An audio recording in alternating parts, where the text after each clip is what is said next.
Good evening, everyone.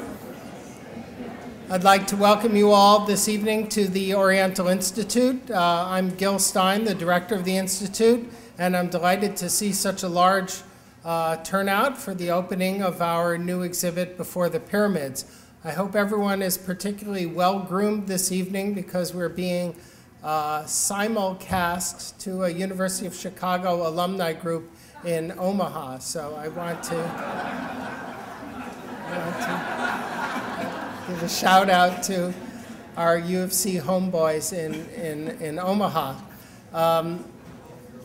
It's really a pleasure to acknowledge the support of a number of people and groups who have made this wonderful exhibit possible. First and foremost, I'd like to thank Tom and Linda Hagee for their very generous support of this particular exhibit, and it's just yet another example of their long-standing friendship and involvement with the Oriental Institute. So thank you very much, Tom and Linda.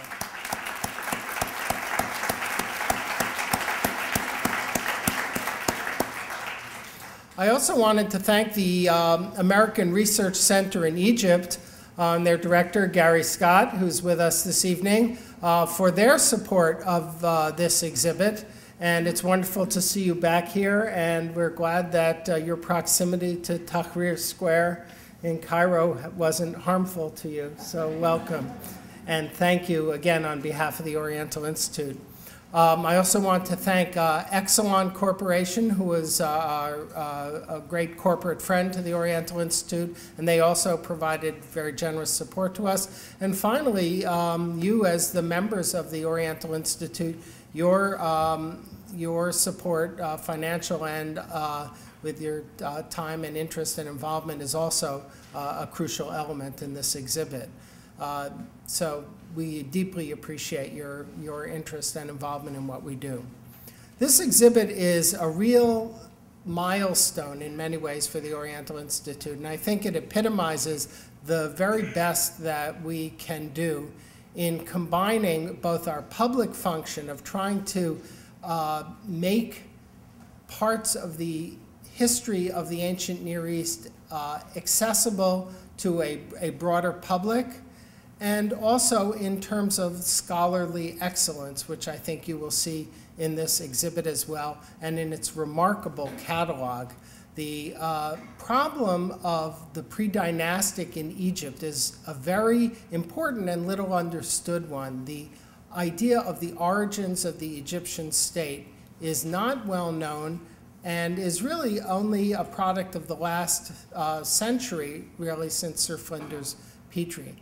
You're going to hear a lot more about that from our exhibit curator, Emily Teeter, but I just wanted to single out this exhibit as a case where the Institute, through its collections and through some wonderful loans, has been able to really shed a wonderfully informative and new light on the origins of the Egyptian state. I mentioned loans because our exhibit is mostly drawn from our own holdings, but we have two extraordinary objects that the Ashmolean Museum at Oxford has very generously loaned to us, and you'll be seeing them, and Emily will be talking about them as well. So I wanted to acknowledge the director of the Ashmolean Museum, Dr. Christopher Brown, and Liam McNamara, also from the Ashmolean Museum, who made sure that the objects arrived safely, and I hope both Drs. Brown and McNamara are satisfied with the results. I also, finally, before turning it over, I wanted to thank Emily Teeter and the staff of the museum for their remarkable efforts in putting this exhibit together. As you will see, it's really an extraordinary achievement in presenting the wide range of material culture and social processes that led to the development of the Egyptian state. So on that note, I'd like to turn it over to my colleague, Emily Teeter, and welcome you again.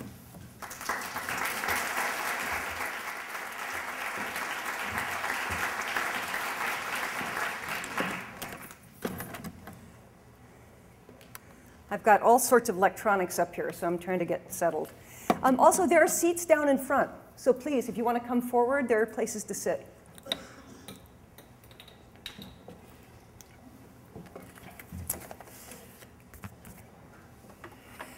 Well, we have been looking forward to this day for several years. We're delighted it's here. We're very, very happy with the result, and we hope that you enjoy this exhibit also. The themes of the show are really twofold. One is that the foundations of Egyptian civilization started 1,000 years before the pyramids. Now, generally, people think the pyramids, that's the beginning of Egyptian history, right? You know, it's very, very early. But we want to really expose this rather more hidden millennium of Egyptian history. The very underpinnings of Egyptian culture were founded during this time. For example, the idea of life after death, the idea of a divine king, worship of the gods, the invention of writing. All of these innovations started in the early dynastic and the preceding pre-dynastic periods. Now, the material in the show and the time period we're talking about is about 4,000 to about 2,600 BC. Now, another major theme in this exhibit is that many of the first features of Egyptian culture, the earliest features of Egyptian culture, were retained. And they provide, again, the underpinning of Egyptian art and iconography for the next 3,000 years. To give you a couple quick examples of this. This is a plaque that's in the exhibit. It dates to about 3,000 BC. It's a votive plaque. It was left in a temple. 3,000 BC, 600 BC.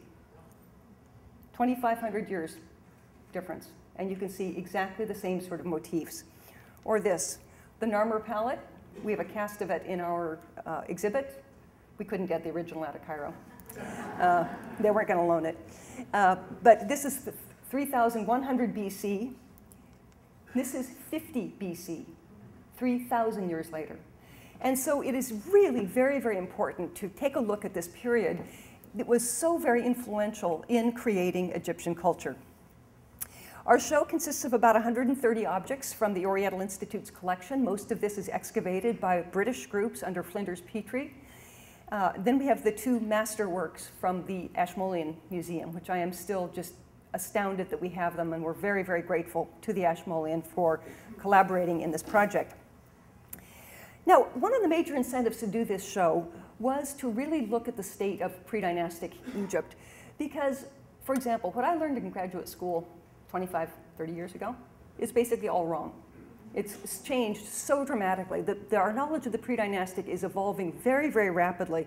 And a lot of this is due to new excavations in the northern part of the country, because in the early 20th century, most of our information came from the southern part of the country. For example, all of our material comes from the south, because there were not the excavations going on in the north.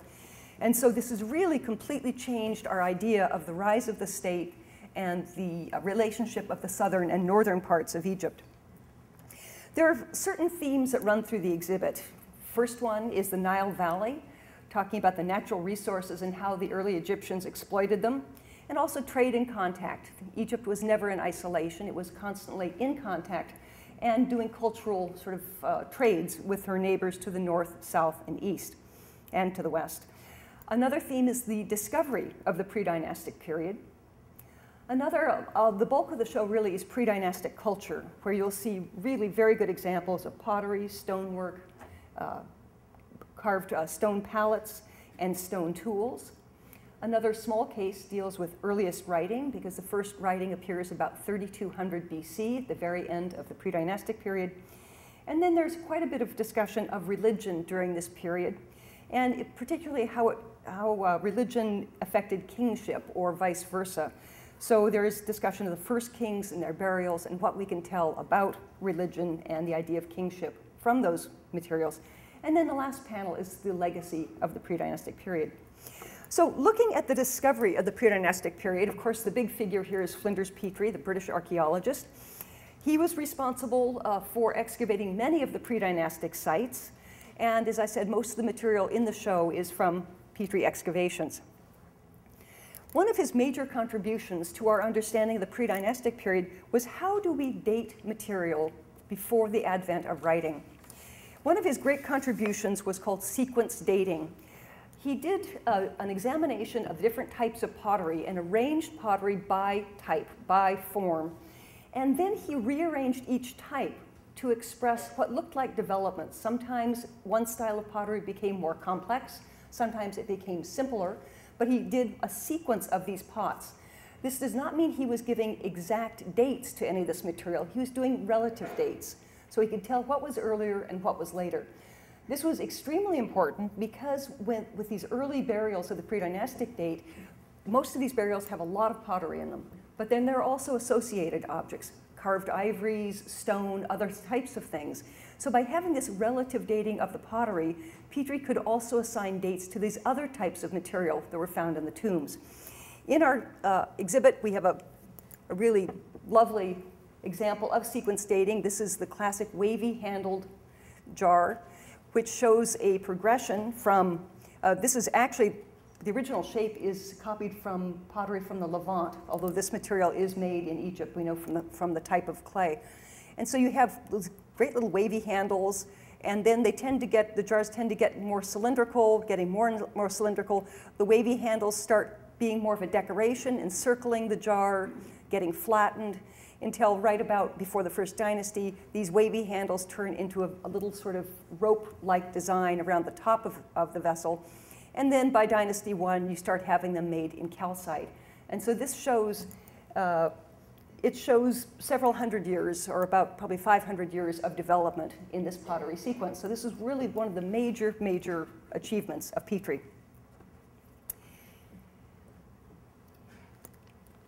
Some of the most beautiful objects in the show are among the oldest. This is the blacktop red ware. Most of this dates from about 3800 BC to about 3400 BC. And there's been a lot of debate in how this was made. First of all, this is made out of clay, which was mined along the Nile River. So it was locally sourced clay, very carefully worked to remove the impurities. And then it was burnished and fired. The black top, this beautiful lustrous black, is from inverting the vessel into like ash or some sort of material in the kiln. And that black band also creates a less porous surface on the pottery, which of course is a desirable thing if you want to have liquids in these. But very, very beautiful objects. And also from this period, from the different styles of it, it looks as if even at this early date, we are beginning to have craft specialization, where there are people who are full-time artisans at this time. This has to do really with the environment of Egypt, because Egypt was a very, very easy area to grow crops in. And so it didn't require the entire population to be farming to feed everyone. So you could actually release large numbers of the population to do specialized work like crafts, which is one of the reasons the Egyptian crafts are, the early crafts are so very, very beautiful. Then the next progression in pottery is about 3800 to about 3300 BC. This is called the decorated ware for pretty good reasons. And you can see it has a very, very different look. And this is really, it's a real leap in technology for ancient Egypt. This pottery, the clay is called marl, and it is mined out in the deserts. So you have to make an effort. You have to go out there. You're not gathering it next to the Nile. So that alone is an expression of the value of these pots.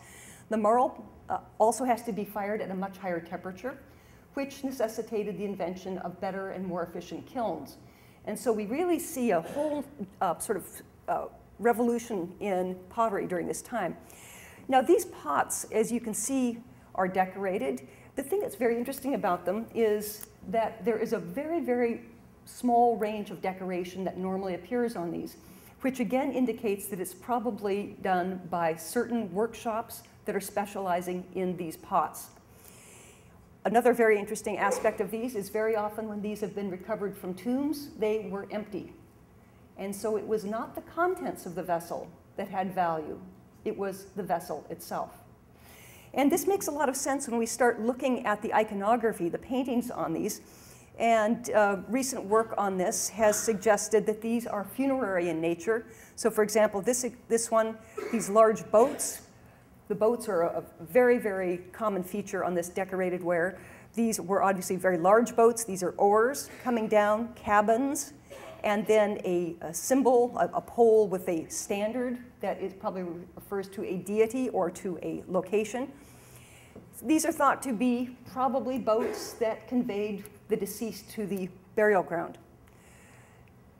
This type of symbol, which occurs commonly also, has been interpreted as an animal hide that's stretched, perhaps an animal hide to wrap a body in.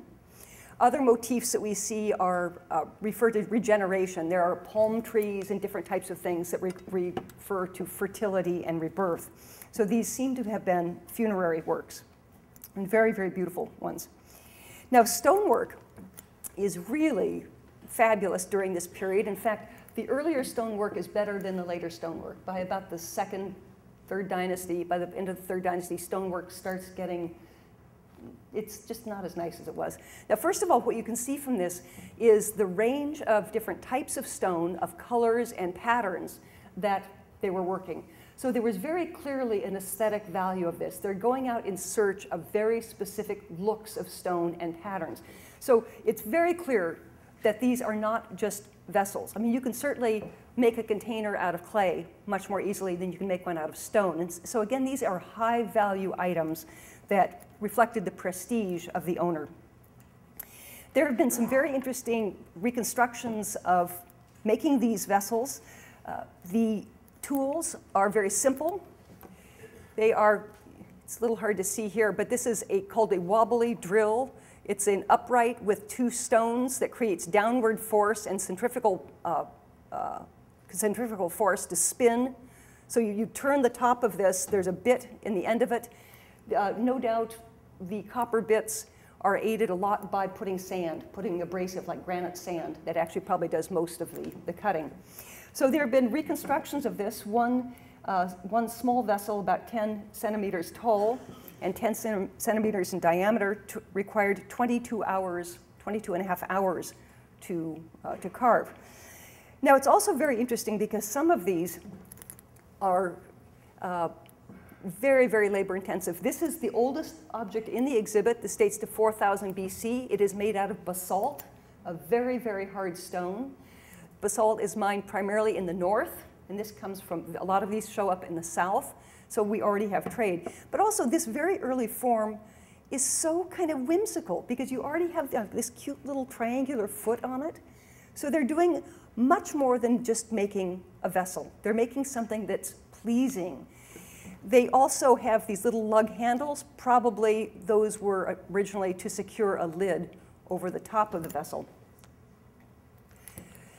And as I said, the whimsical, I mean, the sense of playfulness in this stoneware is absolutely spectacular. This is a piece that dates to about 3200 BC. It's made out of breccia. And there are a number of these known in the form of some sort of bird, and I have not heard a really satisfactory explanation of what's going on with these, but it's not the only piece of this form. Then it's very interesting, there's a lot of interplay between pottery and stone. These date to roughly 3200 BC, and what we have on the right is a rough ware beer pot, a beer jar. Now, when the Egyptians start doing almost industrial scale brewing and baking, they need vessels for the beer. And so they start making this very rough, actually this is a pretty nice example. Sometimes they're much, much rougher than this. But what I think is so funny is this is an imitation of that done in a very, very precious red and yellow breccia. So it's somebody like showing off that they can have a beer jar made out of really very, very beautiful stone, when in fact this would have been adequate. And it goes the other way also. This is a very nice pair. This is a standard shape, the squat jar with the lug handles. And this is an imitation in pottery. So this is a cheap version of this. And these spirals, these wonderful little goofy spirals, are supposed to be imitations of the large-scale veining of these pots. So it's really very charming. These things have a lot of personality. Well, religion in the earliest periods, we have evidence from tombs, from temple deposits. We have some images of rituals. And we have some remains of temples themselves, primarily just the foundation trenches, or rather post holes, to give us an idea of what the building may have, at least the layout of the building. It's very clear from the earliest periods that there is a belief in life after death. And of course, our pit burial in our permanent gallery is a good example of this. This dates to about 3200 BC. In the earliest times, of course, bodies were not mummified. They were placed directly into the sand without mummification. And of course, they naturally dried out, creating natural mummies. A little bit later, bodies would have been wrapped in mats or reeds or hides, like the hides we saw on the decorated ware. But by Dynasty I, there's a lot more experimentation. And by Dynasty I, in fact, some of these burials are in coffins. This remains of a coffin around this body. We do know that there are rituals for the dead. There are the remains of a shrine at Hierakonpolis, which is located in the necropolis. So the assumption is it is associated with funerary rituals. Also, it's quite interesting. Some of the pottery shops are located right next to cemeteries, as if they're making pots specifically for burials. We know from the earliest period the Egyptians were already polytheistic because we have the names of gods. Now, oddly enough, there are very few images of gods from this very early period. What we have are images of the king. And I'll talk about this in just a minute. It seems like we have a little different emphasis than we have in later Egyptian history. The major gods were Neith. This is a very beautiful miniature vessel. You see it just like the ones I was showing you in the sequence dating with the name Neith Hotep. Neith is content. So we have a lot of our evidence about these deities because the compounding of personal names, they incorporate the names of gods. Another god was Wep-Wawet, who is the jackal form god. And he is called the opener of the ways. And he was thought to open the way to the necropolis and also open the way to the king's success in military. But as I said, there are very few images of gods other than the cult standards, the poles with a picture of an animal. Now, a major feature of religion from the early period is the presence of offering rituals. From the very early time, we can tell that there was the idea that individuals would give the god or gods something in anticipation of help from the god or as thanks for the god's help, in acknowledgement of the god's help. So we already have this kind of reciprocal offering and relationship between people and the gods that is very, very much a feature of Egyptian religion all through the rest of the Egyptian history. And we have a nice selection of some of these little offerings from the temple at Abydos. For example, a little scorpion with a couple little beady eyes. The tail is broken off. This might have been offered to the god maybe as a cure for scorpion stings. All through Egyptian history, we have a lot of different things associated with scorpion stings. So it was a concern to the Egyptians. Or model offering vessels. These are little tiny miniature faience offering vessels that are copies of vessels that we certainly know of from later periods. They were used all for the next 3,000 years and later. These are little miniature, very inexpensive copies that individuals could buy, presumably, and then leave at the temple. These materials in faience also suggest that in this very early period, these are probably Dynasty I, that there is already a series of workshops that are making offerings specifically for people who are going to the temples, because you don't really make faience at home. And another extraordinary example, this is a little ivory boy. It's probably early Old Kingdom, but again, this idea of the early iconography being, or the iconography of Egypt being set so early. Here he has his finger to his mouth, which is the standard representation of children throughout Egyptian history. So this is, I think, one of the earliest examples of that motif.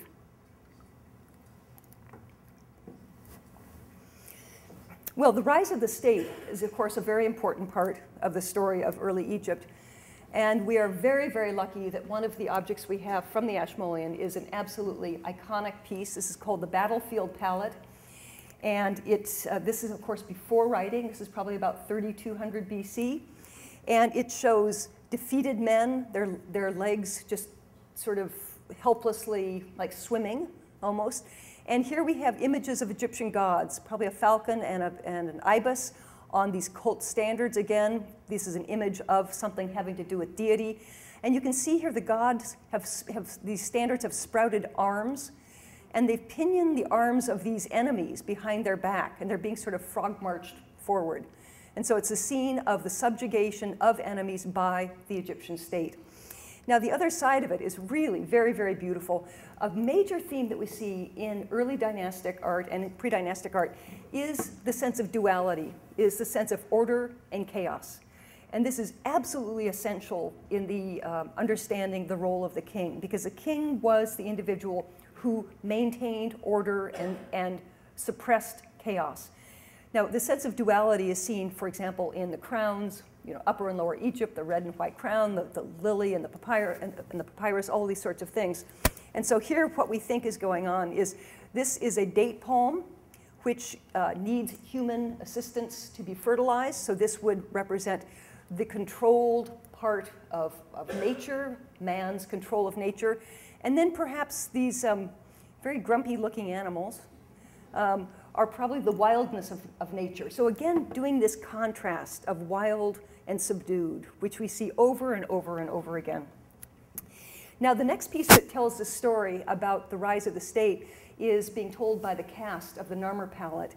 And I'm sure most of you know the story of this. This is very important because this is the first example where we see the two crowns. This is the crown of southern Egypt and the crown of northern Egypt shown together on the same monument.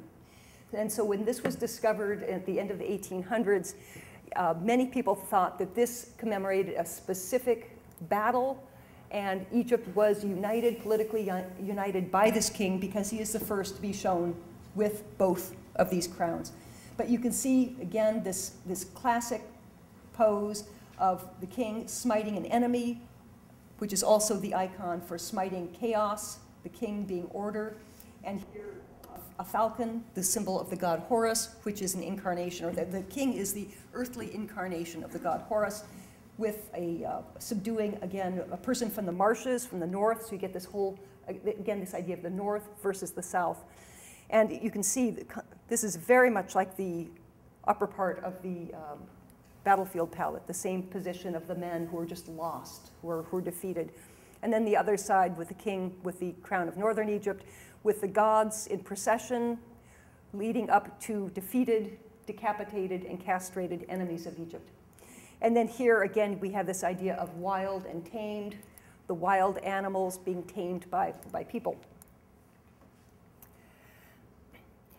Now, the idea of kings and religion, this is a wonderful little ivory plaque, piece of ivory with an image of King Den, one of the early kings of the First Dynasty, holding a mace and his staff. Here is Wepwawet. It's a canine on a standard, which is slightly broken away. But it's very clear, increasingly clear, that religion in the early period seems to be more about the king than it is about the gods. And this is really quite new perspectives that are being put forward, and I think there's a lot of proof for this. For example, as I mentioned, there are very few images of gods. There are images of kings. So who's important here? Also, we have architectural expressions of this. This is at Abydos, the site where the kings were the first kings of the First Dynasty, and some of the kings of the Second Dynasty were buried. And there are enormous enclosures. This was built by King Khasekhem, who we'll take a look at in a minute. These were, it seems to be, places where rituals of the king were enacted. Just very recently, David O'Connor has discovered that the kings of the First Dynasty, it looks like when they die, their enclosure is dismantled, and the successor builds a new one. So these are not funerary enclosures. These apparently do not have a use in the funerals of the kings. These are used during the lifetime of the kings. At Abydos, near this, but probably not associated with, was a whole fleet of boats. These were entombed, encased, and that, along with the evidence, we have texts that refer to the followers of Horus. The followers of Horus are the gods who come to adore the king. And so it's suggested that these enclosures are places where the gods would come and adore the king. And so there's a tremendous amount of emphasis on the king as the central being in early Egyptian theology. There was, from the very early period, many different ways to differentiate the king from his subjects and to proclaim the status of the king. And one is by the use of what is called a serak.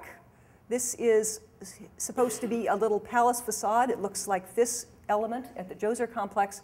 So it is a palace with the Horus falcon on top, and the name of the king is written within it. So it's actually the king's name being the king himself inside his palace with the falcon, this sort of his incarnation as the falcon god, as Horus, on top of it. And so this is also a very interesting thing because I know most of you are familiar with cartouches. Cartouches do not start being used until the end of the Third Dynasty. And so this is an early way that they are making very clear the relative status of the king versus non-kings. Because in a society with a very, very limited literacy rate, very, very low literacy rate, if you saw a serak, it meant the presence of the king. And so a very, very effective way of, again, stressing what the most important part of the society is, namely the kings.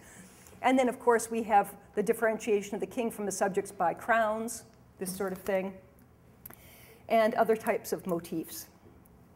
Now, one of the great pieces in our exhibit, again, this is a loan from the Ashmolean. We are absolutely delighted to have this piece. It is a statue of the last king of the Second Dynasty. His name is Khasekhem. His name means who shines forth with power, or his power shines forth. This is a very, very important statue. It is thought to be the oldest inscribed statue of a king known from Egypt.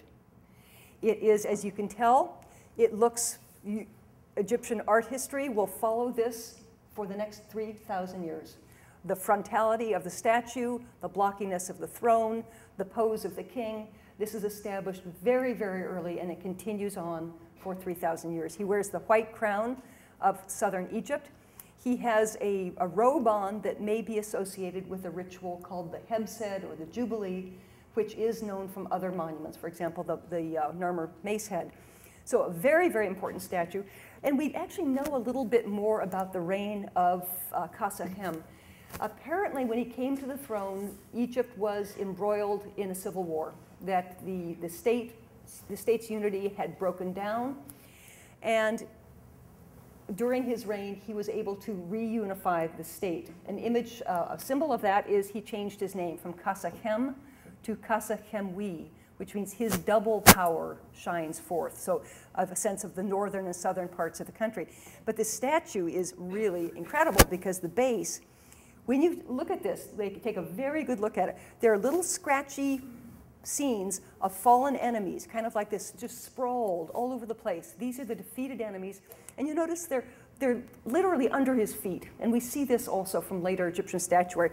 But the front of the statue has this really great inscription that says that he defeated 47,209, precisely, foreign enemies.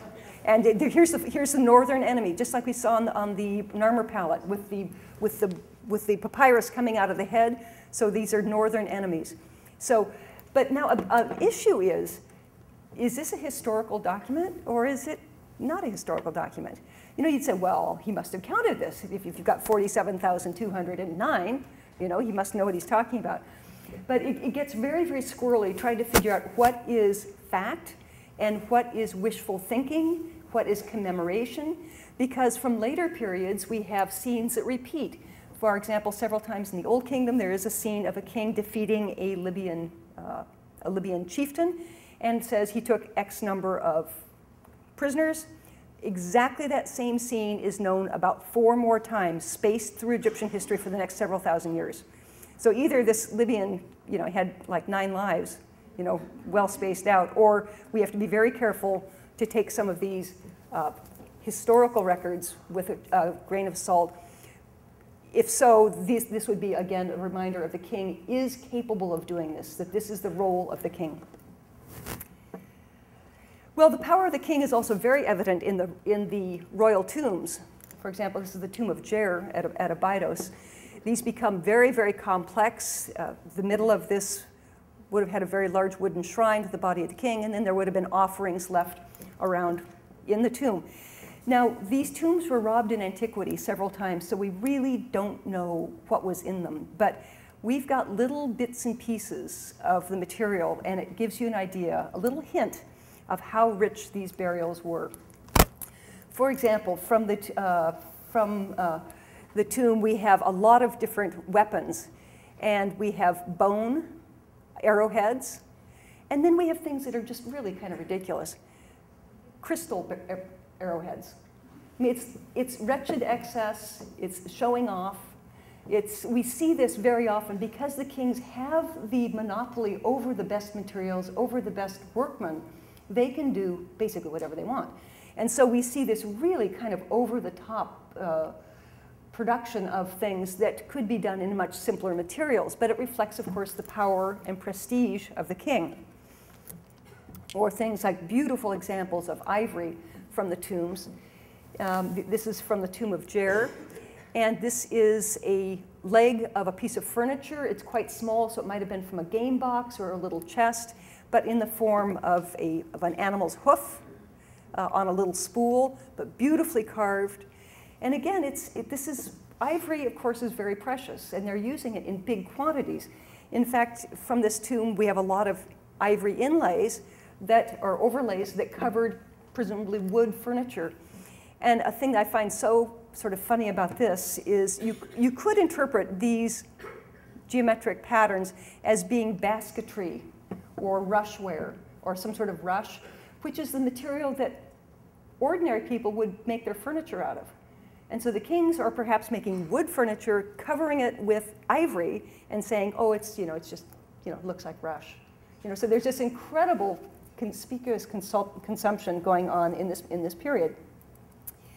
Now, the power of the king is also expressed by the subsidiary burials. The kings of the First Dynasty and some of the Second, and also some of the enclosures of the First Dynasty kings were surrounded by these rows of little graves.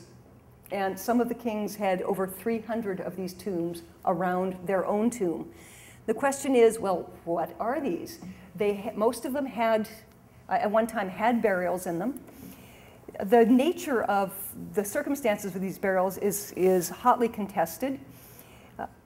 Gunther Dreyer, who's been working at Abydos, pointed out that most of the bodies, when they are intact enough, seem to be around 25 years old.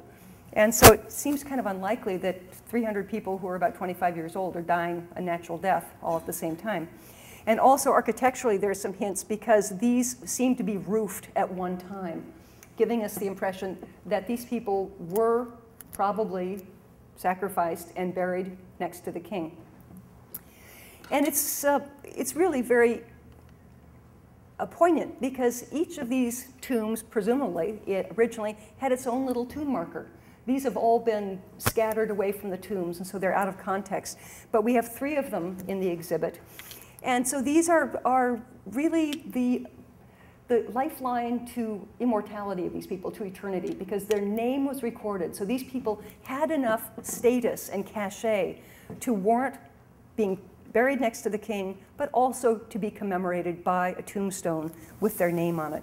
The one on the left is Iri Ka'i. Her name means, it's a woman, my companion is my Ka, or my Ka is my companion. And the one on the right is Seshem Ka'i, she who guides my Ka. So they also with these names that incorporate this concept of Ka, clearly there's already this rather sophisticated idea of the soul in the afterlife. Now it's quite interesting also that the material from the tombs of the courtiers is very simple. It's very similar to that of what is found in the royal tombs. For example, this really fabulous little game piece in the form of a lioness. This was found in a subsidiary burial, but these examples of these also come from the royal tombs. So it's very possible we're looking at the kings giving gifts to these courtiers, servants, whatever their status was. And then another example from subsidiary burials, just extraordinary workmanship. These have to be coming out of royal workshops from the type of the stone and the quality of the carving. Really very beautiful, but they are from subsidiary burials.